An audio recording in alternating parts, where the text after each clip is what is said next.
নমস্কার। বৃহৎ ও আদি মৎস্য পুরাণ ১১২তম অধ্যায় শুক্ল তীর্থ মাহাত্ম্য। মার্কণ্ডেয় কহিলেন, শুনো নরেশ্বর, যথা মহাযুদ্ধে মহাবল গদাধর দানবগণের ভয়ে ভীত অতিশয় পৃষ্ঠ প্রদর্শন করিলেন সে সময়।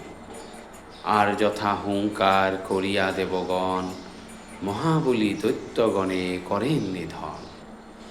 সে তীর্থে করিলে স্নান নরভক্তি ভরে, সকল পাতক হইতে মুক্তি লাভ করে। হে পাণ্ডু নন্দন, শুক্ল তীর্থের সৃজন কীর্তন করিব আমি করহ শ্রবণ। একদিন মহেশ্বর উমার সহিত মনোহর হিমালয়ে রণ বিরাজিত। মার্কেণ্ডেয় মুনি তথা করিয়া গমন, তাহাদের পাদ পদ্ম করিয়া বন্দন। জিজ্ঞাসা করেন, হে দেবেশ মহেশ্বর, সংসার ভয়েতে মম ভয়ার্ত অন্তর। এ ভয় বিনাশে সুকর যে উপায়, আপনি করিয়া কৃপা বলুন আমায়। তীর্থ সকলের মধ্যে শ্রেষ্ঠ যাহা হয়, সর্বপাপ বিনাশে ক্ষমতা অতিশয়। সেই সব তীর্থ কথা করুণ কীর্তন, তাহা শুনিবারে মম উৎকণ্ঠিত মন। ভগবান কহিলেন, হে বিপ্রতনয়, যেই প্রশ্ন করিলেন তীর্থের বিষয়। সেই সব তীর্থ কথা করিব কীর্তন, তথা স্নান করিবারে করুণ গমন। তীর্থ ধর্মাকাঙ্ক্ষী মনু কৈশ্যপ গৌতম, যাজ্ঞবল্ক্য বৃহস্পতি আপশ্যত্তম যম। উষণা অঙ্গিরা ও নারদ কাত্যায়ন, অত্রি আর সম্বর্ত প্রভৃতি ঋষিগণ। যেই সব তীর্থ সেবা করেন শ্রদ্ধায়, তাহাদের নাম আমি কহিব তোমায়। গয়া গঙ্গা কুরুক্ষেত্র প্রয়াগ পুষ্কর, মহাপূর্ণ পদ এই সব তীর্থবর। সূর্যগ্রহণের কালে যদি কোনো জন, ভক্তি ভরে শুক্ল তীর্থ করহে দর্শন। উহাতে করহে স্নান দান হোম তপ, উপবাস করে কিংবা স্পর্শন বা জপ। তা হইলে সেজন মহাফল প্রাপ্ত হয়, তাহে নাহি কোনরূপ বিচার্য বিষয়। মহাৎপূর্ণ শুক্ল তীর্থ স্থিত নর্মদায়, সিদ্ধি লাভ করিলেন চাণক্য তথায়। সেই ক্ষেত্র সুবিপুল ব্যাপিয়া যে জন, অতিপূর্ণ স্থান সর্বপাপ বিনাশন।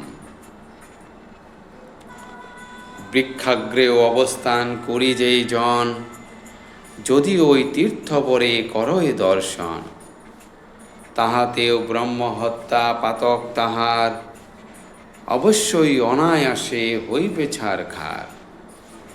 তথায় মৃত্তিকা কভু হইলেও দর্শন, ভ্রূণ হত্যা পাতক বিনষ্ট তখন। হে মহর্ষিবর, আমি উমার সহিত ওই পুণ্য তীর্থস্থানে রহি বিরাজিত। চৈত্র ও বৈশাখে কৃষ্ণা চতুর্দশী এলে, কৈলাস তেজিয়া বাস করি সেই স্থলে। দেবাসুর সিদ্ধগণ গন্ধর্ব কিন্নর, অপ্সরা ও নাগগণ বেদ বিদ্যাধর। শুক্ল তীর্থে সম্মিলিত হইয়া গগনে, বিচরণ করিলেন বিমানোরোহণে। হে রাজেন্দ্র মহামতি, ত্রজক যেমন ধৌত দ্বারা শুক্ল করে মলিন বসন। সেই রূপ শুক্ল তীর্থ আজন্মজনিত, সকল পাতক রাশি করে বিদূরিত। এই তীর্থে বিধিমত কইলে স্নান দান, মহাপুণ্য জনক তা কহে ভগবান। শুক্ল তীর্থ হইতে শ্রেষ্ঠ তীর্থ নাহি রয়, আর ভবিষ্যতে নাহি হইবে নিশ্চয়। আজন্ম সঞ্চিত যেই পাতক নিশ্চয়, শুক্ল তীর্থে অহরাত্র উপবাসে ক্ষয়। তপশ্চর্যা ব্রহ্মচর্য যজ্ঞ আর দানে, যে ফল না পায় এই সব অনুষ্ঠানে। শুক্ল তীর্থে মাত্র করিলেই দেবার্চন, অবশ্যই তাহা প্রাপ্ত হইবে তখন। কার্তিকের কৃষ্ণা চতুর্দশীতে যে জন, ঘৃত স্নানে মহেশ্বরে করয়ে পূজন।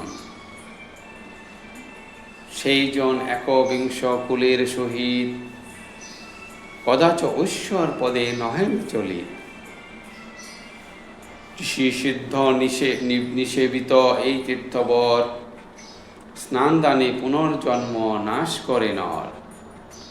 শুক্ল তীর্থে স্নান করি মানব নিকর, যথাবিধি ভক্তিতে পূজিবে মহেশ্বর। আর এই তীর্থে করি কপাল পূর্ণিত, বিধিমত শঙ্করকে করিবে প্রীত।